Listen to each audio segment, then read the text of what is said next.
Call the meeting to order. Dear Heavenly Father, we thank you for this day and the city in which we live. Guide us this evening as we make our decisions. In Christ's name. Amen. Amen. This is the regular meeting of the Newnan City Council, June the 15th, 2021. You have the minutes from the regular meeting of May the 25th, 2021. I'll entertain a motion we adopt those. So moved. Second. Motion and a second. We adopt the minutes as presented. Any discussion? All those in favor indicate by saying aye. Aye. Opposed, like sign. Motion carried. Next item on the agenda this evening is several appointments to boards and commissions. The first is Councilman Newnan for the Convention Center Authority. Yes, I'd like to reappoint Brent Snodgrass. Second. Motion is second. We reappoint Brent Snodgrass to the Convention Center Authority. Any discussion? All those in favor indicate by saying aye. Aye. Opposed, like sign. Thank you. Mr. Koretko is not here this evening. If you'll put that on our next agenda, please. And the next appointment is mine to the Cultural Arts Commission. I'd like to place in nomination the name of Betty Hickman.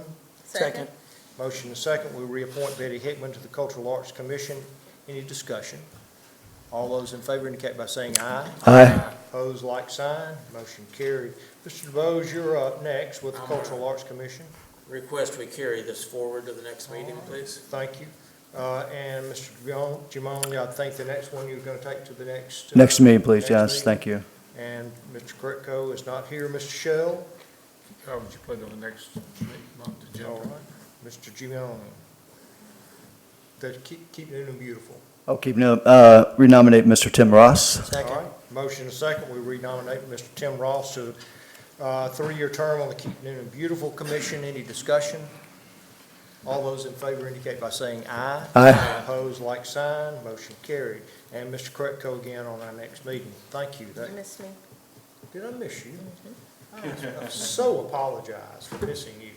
Keep Newnan beautiful. Yes, Council I Jenkins. re-nominate Constance Jordan. Constance. Second. Motion is second. Any discussion? All those in favor indicate by saying aye. Aye. Opposed, like sign. Motion carried. Thank you. Okay, under operations by the city manager, first up on that tonight are updates from the related tornado cleanup efforts and assistance. Mr. Mayor, Council, I'd like to call on Public Works Director Ray Jordan to begin our update regarding debris removal and our FEMA processes. Mr. Norton, how are you this evening? Doing good, thanks for asking. Good. Good afternoon, Mr. Mayor, Council. Just want to do a quick storm update. We have collected 362,000 cubic yards of debris since the pickup started. We've picked up 3,293 tons of C&D. We cut over 874 dangerous trees and took 811 dangerous limbs out of trees that could have fallen on the public. We still have 2 trucks running, picking up stuff. City crews are actually grinding the stumps. FEMA does not pay or reimburse for grinding the stumps, but we want our right-of-ways to look good, so we've started that process. We've completed a damage inventory, and to date, we've got 1,100 linear feet of curb that has been damaged either by storm or the activities picking it up, 15,000 square feet of sidewalks, and approximately 600 square yards of asphalt. Again, it was damaged either incidental to the pickup or actually by the storm.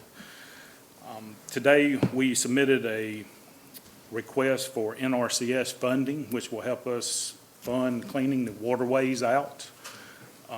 There's a lot of debris in there, whether it be vegetative or C&D debris, parts of houses that are down in the waterways, and there is a program there that can help us get that stuff out. And that was actually submitted today, and we're working on a submittal for FEMA for a private property debris removal. And that will actually help us, if we can obtain that fund, to get this out of some people's backyards that can't otherwise do that. But there's a lot of hurdles and hoops that we have to jump through, boxes that we've got to check. And I think Mr. Phillips is going to kind of lead in some of those boxes we got to check. Yeah, absolutely. As Mr. Norton said, we made great progress. Now we're in the FEMA process during the public assistance. Obviously, still waiting on the individual assistance appeal, waiting for that decision. They have 60 days, hopefully it doesn't take 60 days. But as we continue our public assistance program and hopefully to enter into the private property debris removal, we have been suggested, recommended, I don't want to get to the point as saying required by FEMA, that we actually discuss tonight and consider placing a deadline on the curbside debris removal process. There's a couple of reasons for that. Number one is if we're going to be successful in entering into the private property debris removal steps, they want to see closure of the public debris removal. Secondly, the way FEMA funds are reimbursed, it's based upon a project and a project criteria, and there will be a closure date for picking up debris as we're currently doing it now. So I know that we were trying to be very generous, very lenient with our constituents to pick up the debris. We said on a couple of times there is no deadline, but here we are now, getting closer to 3 months from the storm. FEMA is suggesting us a deadline, and I certainly recommend that we place a deadline. Our consultant with Goodwin Mills and Kaywood, who's doing our FEMA administration for us, has recommended 2-week notice. What would happen if we set a 2-week notice, that after the 2 weeks, the final punch and the final cleanup of each street would occur after the 2 weeks. And after we go down that street and it's certified that it's cleaned up, there will be no more FEMA assistance on that particular road. What would happen, though, that if someone were to still put debris out after that particular date, we would still pick it up either by our regular crews, or we still have our contractor 2 trucks are in close proximity. There just would not be any FEMA reimbursement after that deadline. But in order to go to that next step, certainly going to recommend that we have discussion and discuss what that debris pickup deadline should be. Do you have a recommendation? The recommendation from our consultant would be 2 weeks from tonight. And then after the 2 weeks, Mr. Norton, we would start the final pass on each street. So we wouldn't technically be out of here in 2 weeks, but that would be the deadline that we would actually set. So you're looking at June 30th or 29th or what? That's 2 weeks. I mean, there's pros and cons. I mean, obviously, if you try to set it 2 weeks from today, or maybe Wednesday, it gives our crews a couple of days after the weekend. But I would tell you that the amount of debris and volume coming to the curbside now is a lot slimmer. It's getting slimmer and slimmer every day. As a matter of fact, the 2 trucks are not running constantly, correct? Right. Yeah, I would want to give people just a little more time than that. Because if some have been waiting on, other sources to help them and that kind of thing, I would like to see at least another week to try and give them time to say, can I get some help here? Because I've been waiting, thinking this isn't in the way right now, or whatever the case may be. I think 2 weeks is a little short for some folks, especially if they're relying on some of the weekend help that only the churches are offering, for instance. Mr. Alexander? Yes, sir. I'm looking at a calendar, and if we give, say, another week, that goes into the 6th, which I'm recommending maybe the 9th, because we have the 4th of July weekend, which is, if we're talking 2 weeks from tonight, that's the 29th. I'm thinking maybe the 9th, which is a Friday in Let me July. ask my team that have been in every single FEMA meeting that we have. Do you think we got the flexibility to extend it a week or two longer than the 2 weeks that they asked for, or we? Mr. Phillips, the short answer is yes. The time exists. I believe we can do it. Keeping in mind, as you correctly described, Mayor and Council, the 2-week notice does not mean there will be no cleanup effort after that. That starts the time in which the final pass goes street by street by street, which could take an additional week, 10 days, 2 weeks to go street by street and certify. But you're correct. I mean, we need to have a date to close the project so we can then seek reimbursement. So a 3-week or pushing it to there, I think we can, but keeping in mind all the while, there's a finite date at the end in which we can seek reimbursement. Right. on these projects. So the more we push it, it's a push and a pull. We are gonna pick it up anyhow. Correct. So City crews will pick it up thereafter.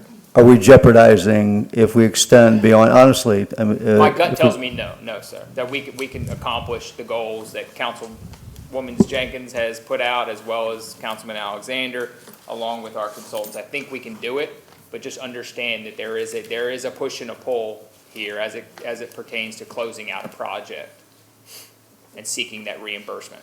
Because that 3 or 4 weeks is now 5 or 6 weeks. Right. If we Because go you to add the those, ninth, we're- correct, yes, sir. That's a long, How about the second then? that gives us a remainder of this week and the full 2 weeks. Yeah. I'm good with that. Okay. All right. Well, I'll make the motion then that we extend it to July 2nd. Second? Does everybody understand what we've done here? Yep. Any discussion on it? We'll put out a press release. Okay, then I'll call the question. All those in favor indicate by saying aye. Aye. Opposed, like sign. July 2nd it is. Okay. The next item on the agenda under the city manager is the pinning ceremony for our new police chief. We have, and I'm going to take part in this with the oath. Yeah, Mayor, Council, very excited.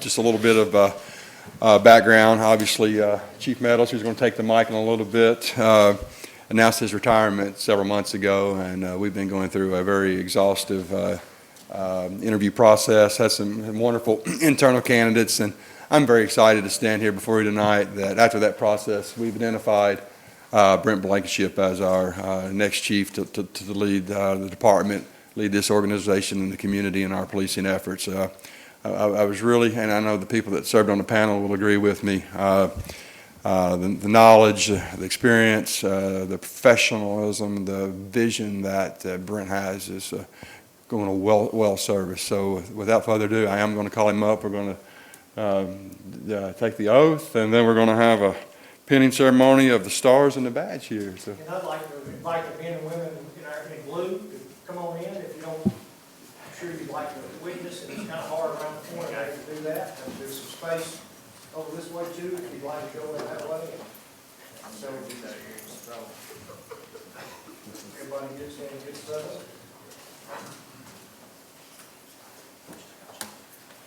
If you'll raise your right hand. And I'm going to read this oath of office that he will then affirm.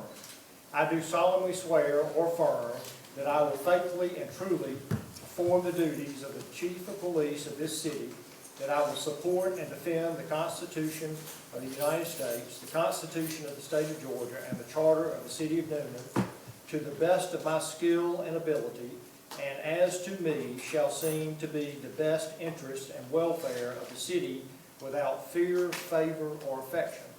I do further swear or affirm that I am not the holder of any unaccounted for public money due this state or any political subdivision or authority thereof, that I am not the holder of any office or trust under the government of the United States or other state or any foreign state which, by the laws of the state of Georgia, I am prohibited from holding, and that I am otherwise qualified as a public officer according to the Constitution and laws of the state of Georgia. So help me God.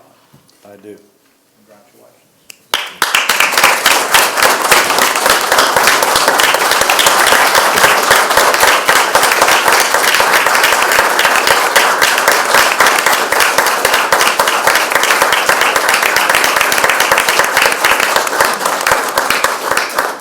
We have a pinning ceremony now, the stars and the badge. Chief, going to introduce your family members there with you? Yes, my son Brennan Blankenship is here, my youngest son, my oldest son Bryson Blankenship, and my wife Jada. Obviously, Jada works for us. Not in the police department. That's right.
Thank you very much. I'm very excited for this opportunity. It's been overwhelming, the support that I've received since the announcement came out. The support I've gotten from the city manager and the city manager's office, the support I've received from the city council, the support I've received from Chief Meadows has been tremendous, and he's had a tremendous career. So he's provided us with a great department. I'm looking forward to continuing that and moving it forward, and I thank all you guys. We have a great department. I've got support here, but we're a special community. I've said this before, and our citizens are amazing. Newnan is like no other, and I intend on leading the department in that right direction so that we maintain those values, and I'm looking forward to working with everybody, the citizens and our department, and I thank y'all very much. Thank you.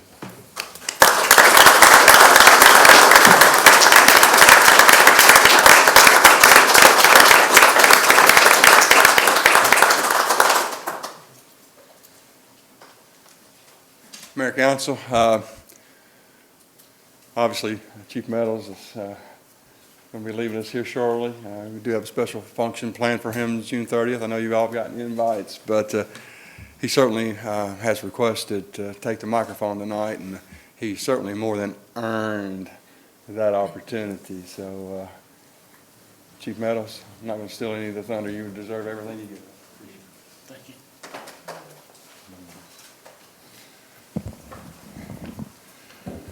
Chief Blankenship, as the age-old saying goes, welcome to the fire from the frying pan. I look forward to seeing the department move forward under your leadership. And because of these men and women here, they'll make sure it does.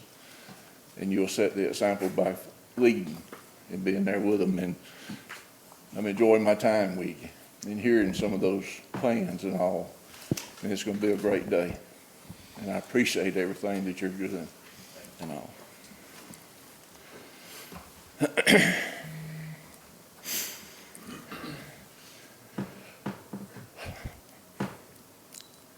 Mr. Mayor, Council, Mr. Phillips, Mr. Carver, members of the Newnan Police Department, my wife, Mary Lynn, and citizens of Newnan. Thank you for allowing me to have such an amazing career. A career I never imagined. When I entered the doors of the Newnan Police Department on October the 26th, 1973, I had no idea that I would still be here 47 plus years later and be the chief. I never dreamed that a boy from the mill village of Sargent would be the chief of the best police department anywhere. And that's because of the men and women who work there. I was blessed to have parents in my life who raised me to work hard, treat people the same, and had a wife who encouraged me to do my best and supported me all of these years. And I just want to thank you for the trust that you put in the police department and me. You all have always backed us in our efforts to protect the citizens of Newnan, and you'll never know how much that meant to each of us. Not all places are as blessed as we have been to have the city leaders and citizens support and encouragement as we have here. I want to thank the members of the Newnan Police Department for their support of the administration of the department. Without their support and their effort, things would not happen. Their professionalism that was displayed by them with the encounters they had each day with citizens. I want to ensure you and our citizens that the professional police officers and support personnel that we have will continue to serve the citizens of our city and county in a fair, consistent manner. They are to be commended for their work ethics. They are the true heroes in my sight and will always hold a special place in my heart. I want to thank my wife for putting up with odd hours, rotating shifts, late night phone calls, and the list just goes on. She lived each day of it with me. Without her support, I could not have performed this job as it needed to be. She saw me through the good times and the rough times. She is my rock, strength, and support. Finally, yet importantly, I thank God for the wisdom and strength that He gave me each day. Without turning to God for help, it would have been tough to proceed some days. God truly blessed me in this career. I want you to know I'll always be available to assist you with any situation that you ask of me. I look forward to retirement, but know that I will miss each of you. All the people that work in the police department and other departments of the city, as all of you are a big part of my family. And it's just in closing, I just want to say, that God continue to bless Newnan, Coyote County, and our nation. Thank y'all very much from the bottom of my heart.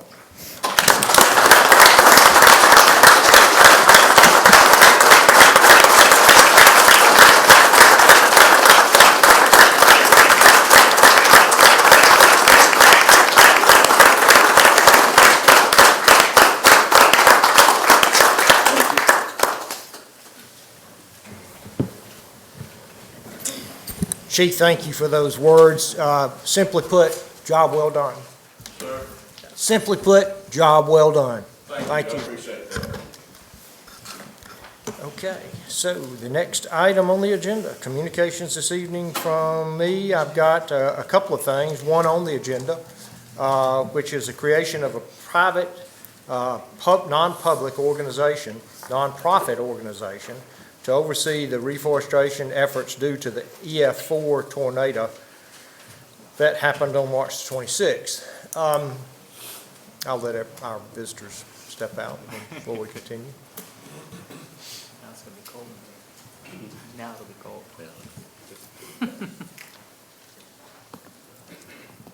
Thank you all. This idea came about as we saw several nonprofit groups in our community want to step up and provide funds and resources, not just money, but other resources for the reforestation efforts in our community. And as most of you know, the city of Newnan has been a Tree City USA for over 30 years, and a large part of that was the support we've gotten through the years from the Georgia Forestry Commission. Well, one day you get a call from a Delta airline employee who is with the community development branch of Delta Airline, wanting to know if we would meet with, the city would meet with Delta, this gentleman, and also with Trees Atlanta. And so we took that meeting and invited the Georgia Forestry Commission to be there. I was there, Cletus was there, Haskell was there, a couple of people from Tree Commission, the Delta representative, and I think we had 4 people from the Forestry Commission. Had a really good meeting with them. And the idea of this, forming a private nonprofit organization, came out of that meeting, because companies like Delta and others, where they don't mind, I don't think, donating directly to the city, it's such an easier lift if it's a nonprofit organization. So what I'm seeking tonight is direction from the council, of course, and instruction to from the council, if you decide this is the way you want to go, to our legal counsel to establish the nonprofit and the way it would look and the structure of it, and bring it back to us for approval. So you're not approving a nonprofit tonight, you're just starting the ball rolling. And then at a later date, and I'm not sure how long Mr. Sears will take to do that, we only have one meeting in July, so it may be August before we see that. But I think this is important, and it is an important step in the process of beginning our urban tree canopy once again for our grandchildren, really. It's what this is all about. So open it up for discussion and at some point a motion on the issue. I think it's a great idea, Mayor, and we have lost, as everyone knows, a lot of trees in Newnan and Coweta County. And I wholeheartedly support this. And I think the big thing is we need to let people know that this is going on, this project. I think it's a great idea too, not only the financial part of it, but also the guidance we can give people on actually what trees to plant where. Because I think it's very important that you get a tree for the right situation, and it'll pay off in the long run, and it'll look better in the long run. So I think it's a great start on that. A great part of the conversation we had that day was the right tree to plant in the right place at the right time. And so, yeah, it's not just the money component of it, but it is the educational value of it all. Does it also include any of the things we need to do to get ready for that? You know, some people have trees on their property right now Yes. that are damaged, that need to come down and don't have the resources to get those taken Absolutely. down. That was also part of the conversation. And then also part of the conversation was how we would go in, you heard Mr. Phillips say earlier this evening, the watershed, and how we would go in and not just take a front-end loader or a Bobcat in there and start hauling that stuff out. There's a right way to do that and a wrong way to do it, and this is, hopefully this will be part of the educational part of that we need to do it the right way. And would this include any of the organizations that have already started forming, you know, to get them involved and We not will. just, you know? Absolutely, reach out to them and find out how. Next week, on plan to, if you vote yes. Right. Well, I'd like to move that we go ahead with this. Second that. Okay. Second. All right, so. I have a question, Mr. Mayor, if I may, and that is there any way that we could include our current tree commission? I'm sure you will, in some way. Somehow or another, we'll do that. I mean, it's only appropriate that we do, but I'm not sure what the form of all this looks Yeah, like well, yet. that's what the purpose of the study is for. Right, sure. I have a motion second. We approve the concept, bring it back to us for adoption at a later date. Any further discussion? All those in favor indicate by saying aye. Aye. Opposed, like sign. Thank you, and motion carried. The next item I had is the GMA, Georgia Municipal Association, because of COVID, had to shift their annual meeting this year out of June into August. It's the first weekend of August, the 6th through the 9th, something like that. We have our regularly scheduled meeting on August the 10th. That is a Tuesday at 2:30. Because there are several council members who are committed to going down to Savannah for that conference. I would like to suggest that we move that meeting to the 12th, that same week. So instead of Tuesday, it would be on Thursday at 2:30, same time. So discussion on that, or I'll make that motion. Second. motion second. We move the August the 10th meeting at 2:30 to August the 12th at 2:30. Any further discussion? All those in favor indicate by saying aye. Aye. Opposed, like sign. Thank you. The next item on the agenda this evening is a public hearing, application of alcohol beverage license, Vit's Cuisine. The reason for this is a new business, 30 Bullsboro. This is on-premise pouring sales of malt beverages and wine. This is a public hearing. You are in attendance. Thank you. I appreciate that this evening. Anybody else want to come forward to speak to this issue? I'll close the public hearing at this time. Ms. Megan, is everything in order? All right, I'll entertain a motion. So moved. Second. Motion is second. We approve the application. Any discussion? All those in favor indicate by saying aye. Aye. Opposed, like sign. Thank you. The next is consideration of an ordinance to amend the 2020 budget for special revenue funds. Mr. Phillips? Yeah, just real quick, obviously, we had a second reading of one for the general fund. We were informed after that particular agenda item that the auditors wanted another amendment, so it is a separate as it relates to special revenue funds. So pretty straightforward. Is there a motion? So moved. Second. Motion is second. We adopt the ordinance as presented. Any discussion? All those indicate by saying aye. Aye. Opposed, like sign. If you'll put this on our next meeting for second and final reading. The next is a request for the street closures for Sunrise on the Square 5K road race on Saturday, September the 4th of this year. Is there a motion? So moved. Second. Motion second. We approve. Any discussion? All those in favor indicate by saying aye. Aye. Opposed, like sign. Motion carried. Thank you. The next is consideration of support for downtown traffic study, or the safety study, regarding the speed limits in downtown Newnan. Mr. Clark, how are you this evening? Good evening, Mayor and Council. This item tonight is a result of a group of stakeholders getting together last year. I believe they put together a safety walk and report dated August of last year. They were focused primarily on the schools and the downtown area regarding biking, walking, and how they interact with the vehicular traffic. That safety walk came with some good suggestions and recommendations, and we're going to be working with the city forces on picking off the low-hanging fruit. One of the other things that came out of that report was the item of lowering the posted speed limits in the downtown area along the state routes. We've talked about that in the past, and one of the stakeholders in this meeting was GDOT, and GDOT indicated that if we would put together a traffic safety study, they would take a look at it, and if it supported posting the speed limits lower, they would give that consideration.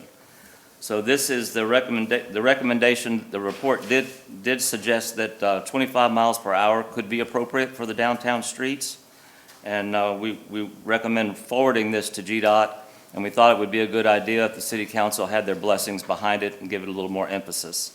Vern Wilburn with Maldino and Wilburn is here tonight. He's the one that authored and prepared the study, and he can give you a presentation, an overview if you like, or he's here just to answer questions if you have any particular questions. I think we've all seen the study, at least it's been available to us. Are there any questions of Mr. Wilburn? Is there a motion? Well, I got a Question? I'm trying to understand what the motion is, number one. The 25 miles per hour, I don't have any problems supporting that. I think that if we're voting on some of the other stuff that's in here. We really weren't bringing anything but that first part to it. Okay. There's more discussion to come with some of the others. They're a little more complicated, and there'll probably be a little bit more work put behind them. Yeah, because I was not ready. Just right. Okay. It's that's my just the question, recommendation it's to just lower the the speed 25. limits, Okay, yeah, we're or good. request. So then is that your motion? Yes, it is. 25 only? Yes. Second. It's an easy motion. Motion is second. Any discussion? Where Charles exactly does that 25 mile an hour start on, along Greenville Street and on Jefferson and then on Jackson and I guess LaGrange? It's pretty much between Clark and Salbeatty. GDOT will have the ultimate say on where that is. The further out from town you get, the speeds get a little bit faster. The congestion downtown has pretty much dictated the speeds that we're seeing right now. But I think we're not really requesting a 25 mile an hour speed study. Speed limit change. We're asking for the report to go to GDOT for their consideration. Okay. With the recommendation from the report. Thank you. If that makes a difference, I don't know. But One final question, I'm glad the chiefs came back in, is we're talking about lowering the speed limit downtown here. Is this enforceable? It should be. I believe it's included on our radar permit, and what, 25 is what you're recommending, or? this, Yes. If it's below 35 miles per hour, you don't have to give anything over the speed limit, because it's a special speed zone. Okay. this would be with GDOT's Right. blessings on there. Okay, thank you. Okay, do have a motion. Seeing any other comments or questions on this discussion? I'll call the question. All those in favor indicate by saying aye. Aye. Opposed, like sign. Motion carried. Thank you, Mr. Clark. The next is consideration of an intergovernmental agreement between the City of Newnan and Coweta County Board of Commissioners for master planning Caldwell Tanks and Coweta County Administration Building. As you all know, we've had this kind of ongoing discussion with our Lamar Wakefield and the county and what the whole master plan might look like down on that end of town and before you get to the railroad track. And so, you know, the word on the street was they were ready to do something. So we decided we just asked them to meet with us, and that's what we did again. Sat down, I was there, Mr. Phillips was there, Lamar was there, a couple of folks from the county, and after talking through the issue, the idea came up that, hey, you know, in order to step through the whole thing, we're not doing it in this room today, and we weren't doing it in that room that day, and neither will the county commissioners in a county commission meeting. There's got to be a group of people brought together to discuss it. It wanted to make sure everybody understood that this does not impact the sole ownership of the city of Newnan of Caldwell Tanks. That's not what we're trying to do here. We're trying to understand what the county might have in mind, because they are wanting to move, or not, I don't want to say move out of downtown Newnan, but they want a separate annex building somewhere possibly, and I don't want to say too much because I obviously can't speak for them. But they need a new building. The building they're in is functionally obsolete, and so there are moving parts there that need to be addressed as we talk about what Caldwell Tanks also looks like. Parking is one of the main issues, and how you would access parking across East Broad if some of the parking for Caldwell's Tanks was on the other side of the street. So the idea came out of the meeting after a lengthy discussion. Why don't we form a committee of the two groups so that we can have some off-site planning sessions and discussions and bring them back to the appropriate bodies to approve whatever we talk about, of course. Not going to do anything in a vacuum. And the idea that day was to have two members from each group, and you can read it in your agenda, obviously. But as this all unfolded, I've had two other members, and I personally want to sit on that committee, and I've had two members of the council want to sit on the committee. So I think somebody's going to maybe make a suggestion that we change that 2 to 3.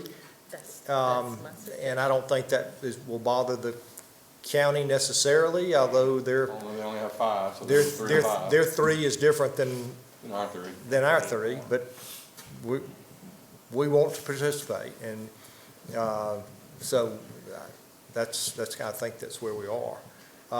And that was Councilmember Jenkins and Councilmember Alexander who had come to me. So first off, the idea itself. Anybody have any? The idea to me is fine, but quite frankly, I think 2 is plenty, but. Well, we've got people who want to participate, which is good. It's not going to hurt. I'd like to participate too, but I mean, so that, my point is how many more you're going to add, and then where do you stop with it? That's my point. Well, there's going to be no reason why at one of those meetings another council member couldn't show up unless Mr. Sears says no, to just be there, not to participate as a member, but to be, because all those meetings will be open to the public anyway. I mean, they won't be private meetings. So it's not, membership of the committee is not going to preclude you from not being in the room. Other comments, questions? I think it's a good idea. Let's get started on it. Motion? Motion to approve with 3 members from our council as part of that committee. Okay, I have a motion, a second. 3 members being myself and Mr. Alexander and Ms. Jenkins, and then other members as they'd like to come by. Any discussion, questions? Mr. Phillips, anything? All those in favor indicate by saying aye. Aye. Opposed, like sign. Thank you.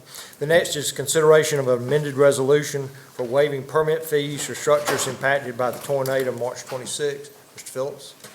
Yes, Mayor Council, you may recall on back in April, we considered an initial resolution, took a lot of action related to our government policies and waivers as it related to the tornado.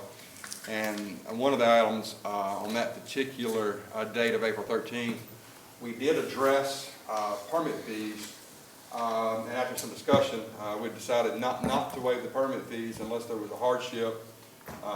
For example, someone was uninsured, someone was needing or sought financial assistance for a deductible, or whether or not there was no services rendered from the city of Newnan. For example, for electrical reconnects, we were allowing the reconnects by affidavit. So since there was no service provided by the city, we were waiving those fees. But since that point in time, there's been several requests come to myself and to some members of this council asking that we reconsider that action, and that's exactly what this particular resolution would do today. It would actually waive all permit fees for any structures that were impacted by the storm. Obviously, the storm path dictates that, we wouldn't be going to the north side of the city and waiving a permit fee, claiming that someone was impacted by the storm, because we've got a FEMA designated, National Weather Service designated storm path. Secondly, there are provisions in here in this particular resolution that it would only, again, apply to the owners at the time of the storm. If that property had changed hand, it would not apply. We are aware of some of those situations happening where there are changing hands. And thirdly, it sets a process for anyone, whether it be a contractor or a property owner that has a desire for reimbursement. It sets the parameter that they make application within 60 days to be eligible for a refund. I think when I looked last week, we issued about 640 storm-related permits. The total fees that we collected was approximately $62,000. So you can do the math. The average permit fee is about $100. Okay. Any questions, Mr. Phillips? So this will include people previously that did not get the waiver? It includes them, they would have to call us to make the request. And here's our thinking behind that. A lot of these fees were paid online. They were paid by roofing contractors. They were paid by other contractors. Many of those contractors are out of state. Many of those contractors are gone. But in that situation, we will allow the property owner to request it. But unfortunately, if the contractor actually paid, the refund would have to be issued to the contractor. And then it would be between the contractor and the property owner to settle that. So it would be issued to whoever paid the fee. Okay. Any other comments or questions? Is there a motion on the issue? So moved. Second. Motion is second. We adopt the resolution as presented. Any discussion? All those in favor indicate by saying aye. Aye. Opposed, like sign. Thank you. The next is a consideration of a resolution setting the date for the general election and qualification period for candidates in the 2020 general election. Is there a motion? So moved. Second. Motion is second. Any discussion? All those in favor indicate by saying aye. Aye. Opposed, like sign. Motion carried. Thank you. The next is consideration of resolution appointing an election superintendent for the 2020 general election. Is there a motion? So moved. Second. Motion is second. We approve the resolution as presented. Any discussion? All those in favor indicate by saying aye. Aye. Opposed, like sign. Motion carried. Thank you. The next is consideration of a resolution calling for a special referendum election authorizing the city of Newnan to issue licenses for package sales of distilled spirits. This is a resolution before you. All of you are aware the governor signed the state bill that changed this process from a petition process to a process where the local government can call for a vote on a ballot, and that's what we're doing here for the November election. As we have done in the past when we have called for special referendums on alcohol issues, we have crafted an ordinance that will be made public to the voting public so that they will understand exactly what they are voting on before they go into the polls in November to vote up or down. So we'll make that, I don't know how quickly, Mr. Sears, we can get that ordinance out, but as quickly as we can so that the public will have an opportunity to review that ordinance and understand exactly what it would mean to them if they voted for what is a package sales in the city of Newnan. So, Mr. Phillips, Mr. Sears, anything else on this? No. Everybody understand what we're doing? Mm-hmm. Anybody got a motion? Make that motion. Second. Motion is second. Any discussion? Questions? All those in favor? I'd like you to raise your hand on this one. All, okay. Opposed? Motion carried. Thank you. Appreciate it very much. The next item under unfinished business is second final reading. This is an ordinance to amend the 2020 fiscal year budget. Is there a motion? So moved. Second. Motion is second. We adopt on the second final reading an ordinance to amend the 2020 fiscal budget. Any discussion? All those in favor indicate by saying aye. Aye. Opposed, like sign. Thank you. The next is also second and final reading consideration of zoning regulation text amendments, sections 2, 3, 5, 11, and 13. This is the second and final reading. Do I have a motion? So moved. Second. Motion second, we adopt in second and final reading. Any discussion? All those in favor indicate by saying aye. Aye. Opposed, like sign. Thank you. The next is a public hearing. This is a consideration of zoning and subdivision regulation text amendment sections 7, 8, 9, and 10. Mr. Smith, how are you this evening? I'm fine, Mayor and Council. How are you all? Good. Very quickly, I think you all have gotten information in advance of what these proposed changes are entailing. This is actually the last section that will wrap up our 2021 amendments that we planned thus far. But basically, very simply put, we're allowing for an increase in drive-through menu signs with some of these provisions, change in some parking calculations for restaurant uses only, relaxing some of the distance between what we call digital monument signs, and giving the city the ability to administratively approve public rights-of-way requests. I'll be glad to answer any questions you all may have. Council? On Michelle. 7A, I would like for us to pull that out and talk about it some more. We're taking minimum parking based on the number of seats in a restaurant and the number of employees. And you ride by any fast food, we have more parking spaces than we have cars there, and people have changed a whole lot with both drive-ins and home delivery. So I think everything else is fine, but that one section, I think we need to review that, because I would want a maximum number of parking spaces versus a minimum. And any business that comes in to build a new fast food is going to have their standards, and they're going to want a certain amount of parking, or they wouldn't use that lot. That's one part I'd like to have further discussion. If I may, prior to this change, we had a simple 75 rule, one space per 75 square feet of gross floor area for a restaurant, regardless of whether it was dining or fast food. That's one of the reasons you now have a mass amount of parking in various restaurant spaces. So we took a look at this and we changed it to 75 square feet of just the seating area. Well, when Freddy's, the new steak burger place, came in, they said that limits us. We want more spacing. So they actually got a variance to go above we already have a maximum number of spaces. As you may recall, a few years ago, we adopted an ordinance which creates a maximum, which is no more than 50% over your minimum, with thresholds there for pervious versus impervious surfaces. That's not changing. What is changing is the method of calculation. Yep. And we looked at different jurisdictions and how they do this, and we looked at drive-throughs versus dine-in to make a distinction, and you will find that with drive-through restaurants, the number of parking spaces is actually less than for dine-in restaurants. And with the ability to add employee parking, because one of the things that we mistakenly created with the previous incantation was the fact that we didn't have enough parking for the Freddy's employees. What you can't accommodate for necessarily is the success of a restaurant. Sometimes the drive-through takes off more than you anticipate, which I think certainly has been a case of Freddy's. But that's what we specifically did. We actually reduced the number of parking spaces that restaurants have, and if they come in with an ability to say that we can justify an increase, we have a variance process to accommodate that. Okay, I just want to review that process, because I hear everything you say, and it sounds better than I thought it was, but I still like us to get a little bit more depth review and see some examples of what would happen with a certain thing, the new place coming into town. And I just feel like that one piece is something I'd like a little bit more study on before we approve it. But everything else is fine, but I think that's, I mean, that may be just fine, but I just think it's something we ought to find a little bit more in-depth about.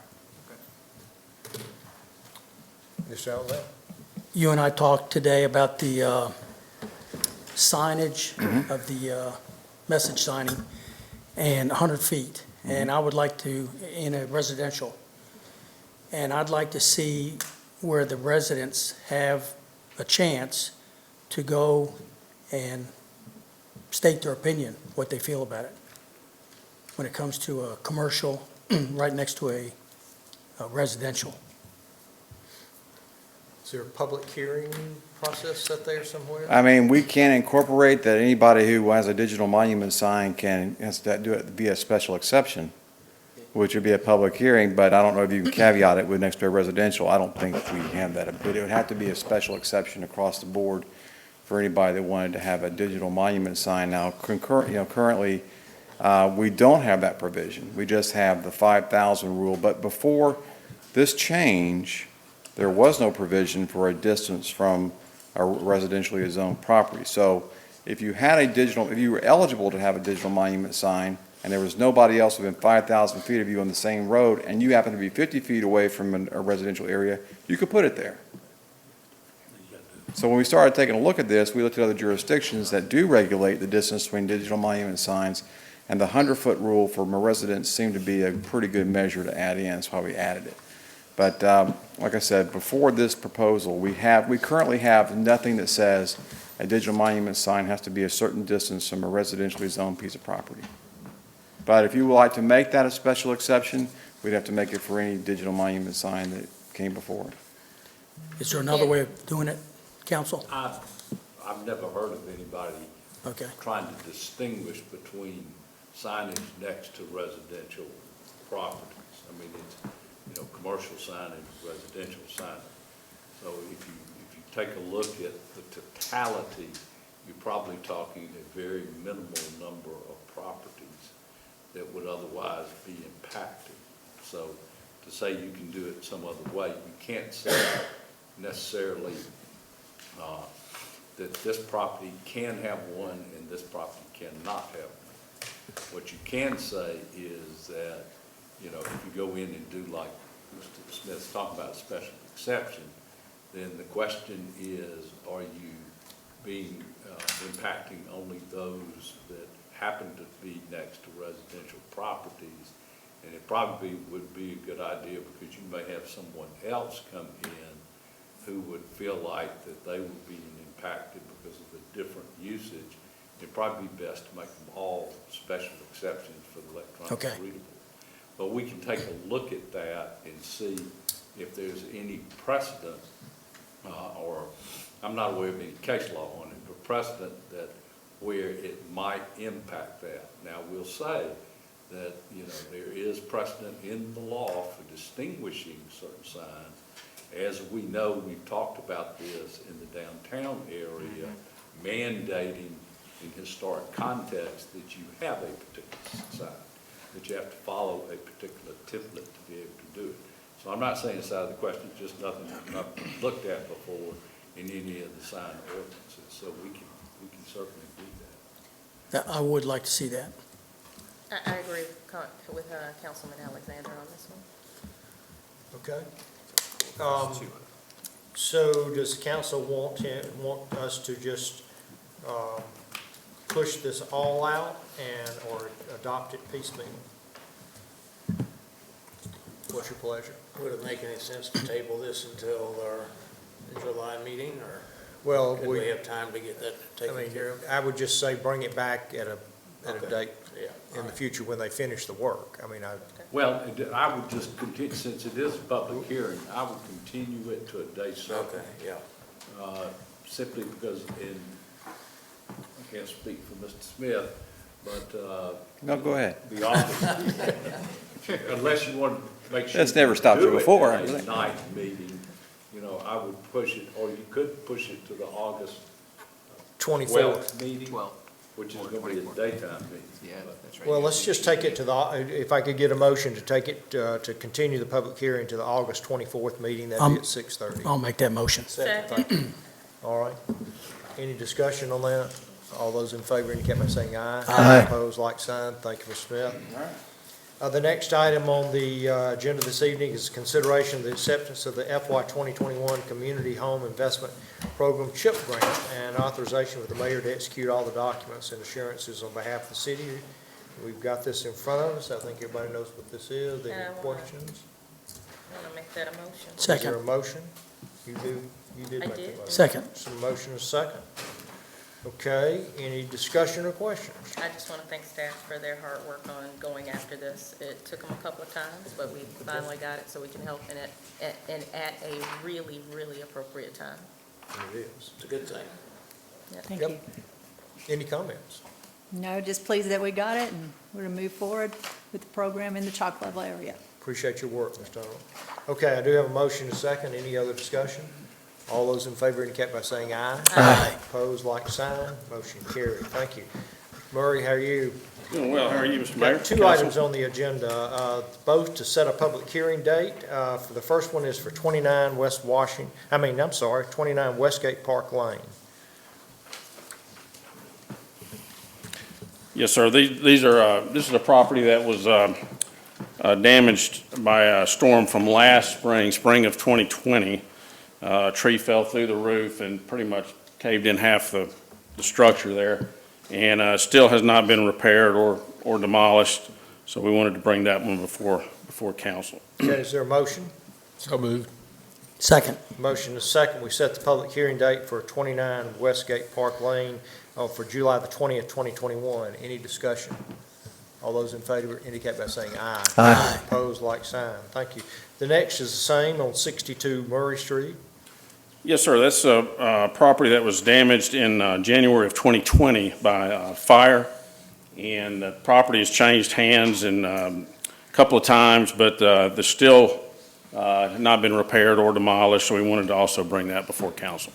Is there a motion to set the public hearing date for 62 Murray Street on July the 20th, 2020? So moved. Motion Second. Motion is second. Any discussion? All those in favor indicate by saying aye. Aye. Opposed, like sign. Motion carried. Thank you, Mr. Murray. Thank you. Appreciate that. The next under visitors is a request from Corner Arts Gallery to close the North and South Court Square for Labor Day Festival from 9 a.m. till 4 p.m. on Monday, Labor Day, September the 6th. Is there a motion? So moved. Second. Motion is second. We grant the request as presented. Any discussion? All those in favor indicate by saying aye. Aye. Opposed, like sign. Motion carried. And last, but certainly not least, Dr. Kelly is here with us this evening from the University of West Georgia, Carrollton, Newnan, and other parts, wherever you are, That's right. to give us an update. Wherever we can create value for others, that's right. Exactly right. We appreciate you being here. We appreciate the college being here.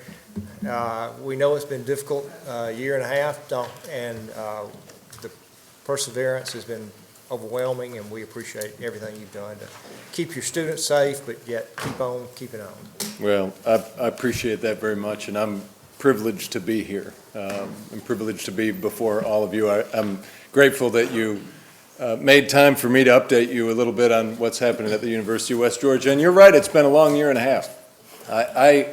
I was appointed president in December of 2019 and couldn't have been more thrilled about coming to these communities. And then the pandemic hit, and I actually started the job on March 23rd, 2020, which is the worst possible timing.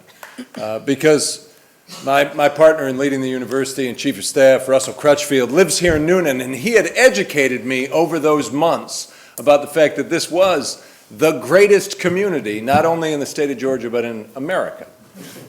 It's just America. Wow. Russell. You were right, Russell. And then when I got here, all of the wonderful restaurants and community amenities were closed because of the pandemic. And we really had to pivot as a university. It's been a long road for all of us.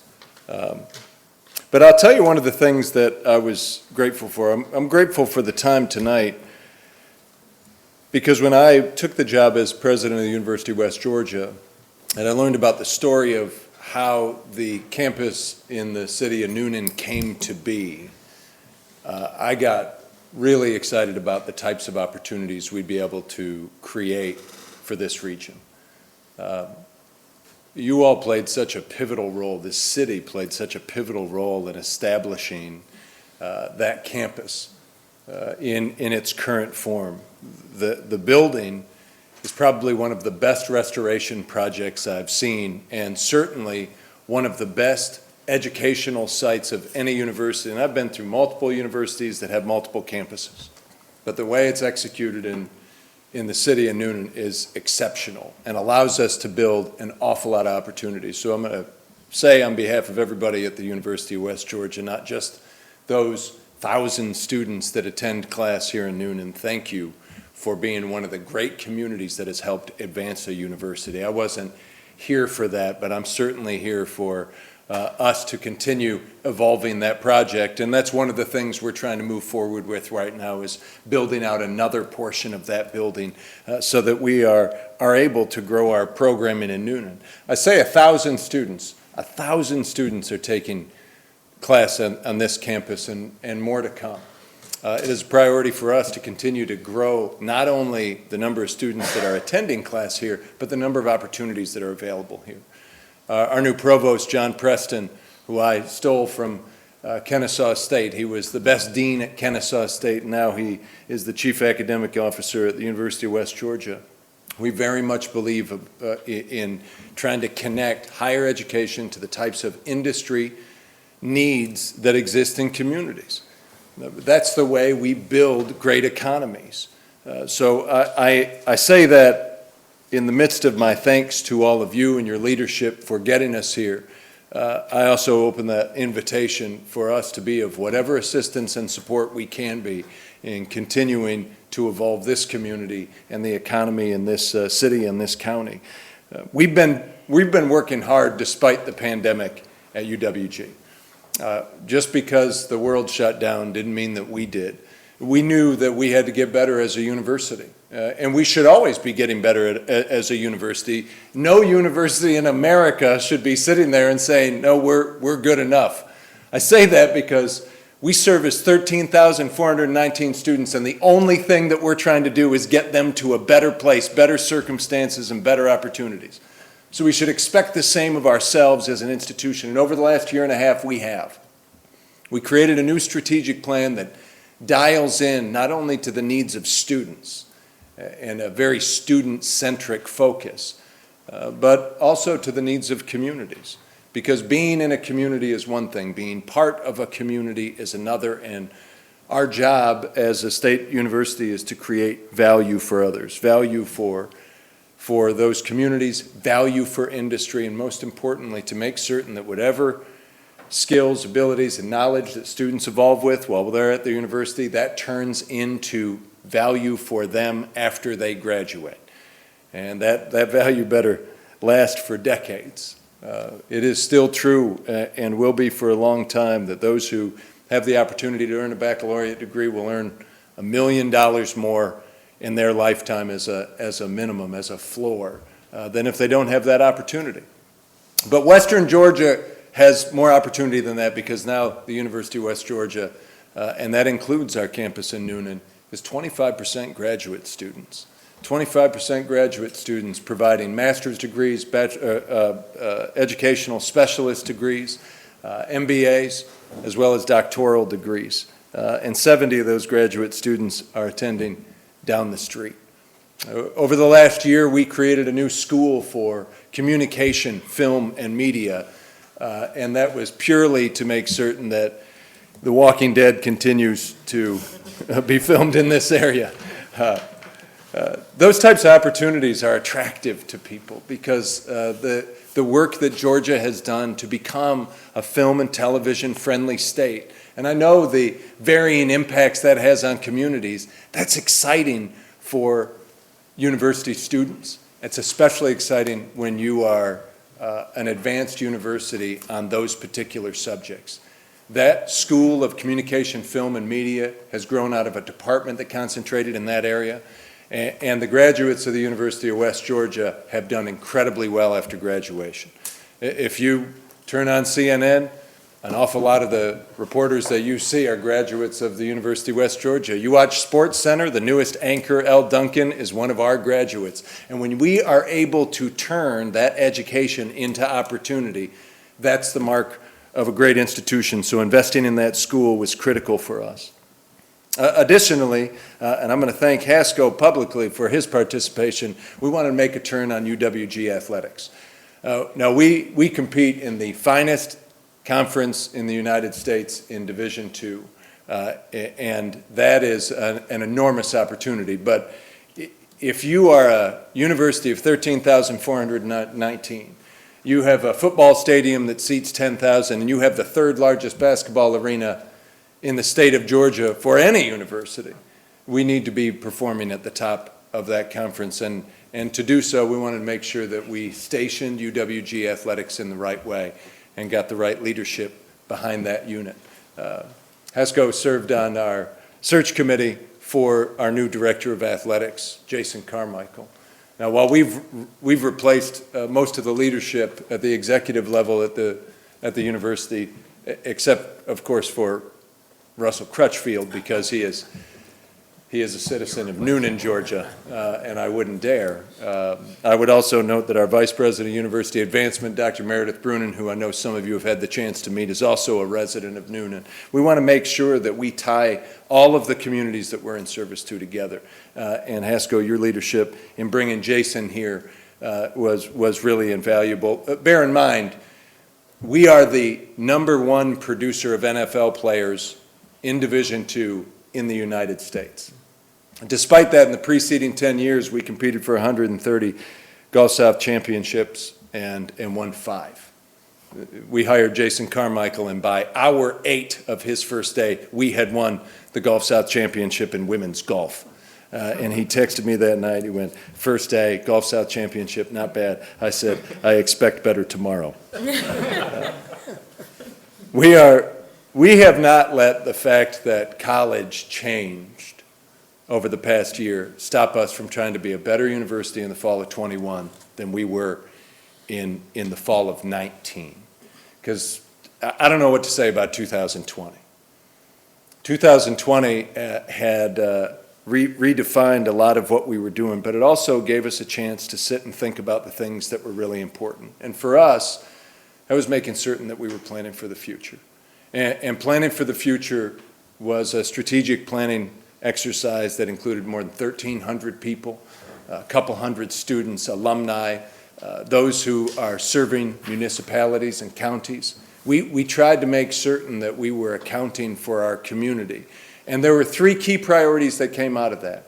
First, relevance, because we're supposed to be getting better all the time, and that means we have to be relevant and connect to the things that happen after graduation. We have to be better for employers. We have to be better for communities. And that's why I've asked all of our vice presidents to conduct comprehensive program analysis over the coming year so that we can make sure that every activity at the university connects with what comes next. And it creates the most value possible. Second, competitiveness. And we say that because, again, when you're a state university and you've been around for 115 years, it's easy to say, hey, we're going to be here tomorrow. Unfortunately, that's not the way higher education worked after 2020. 12 universities have closed over the last 12 months, and there are 4 more on the way just in the next 2. We have to make certain that we're not just pleased competing, but we've got fire in the belly. I mentioned we're the largest producer of NFL players. Tyrell Adams is one of those NFL players, and he sits on our foundation board of trustees as well.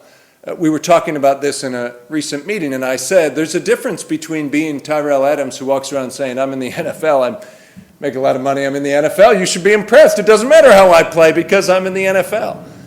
And playing like you're trying to win the championship, because that's a different style of play, and that's how we want to play at the University of West Georgia, not just on the field, but with everything we do. And finally, we prioritize placemaking. And maybe that's more important to the city of Newnan than anything else. The sense of place is what a university is, and it contributes to everything around it. And place just isn't physical. Now it's digital, and it's also how you feel about a place. Well, it's not that long ago that this city experienced a tornado that changed everything. And I know I was woken up that night because our director of emergency management lives down the street from here. And we were all trying to do anything we could as a university the next day to see how we can help and know that having lived in Florida for 13 years and having been through many hurricanes that changed the nature of a place, that offer continues to be open. Whatever we can do to help as the city moves forward, we're here for that. The other thing I learned in Florida, though, after a hurricane is from Tom Green. He was my neighbor. I had only been in Florida 6 weeks, and we got hit by a Category 4 hurricane. And Tom came over the day after we brought our little kids home from evacuating, and he said, we made dinner. on the grill. It was spaghetti. They made it on the grill, because that's all you have to work with. And he invited us over. But the grill was in the front yard, and the neighbors were out.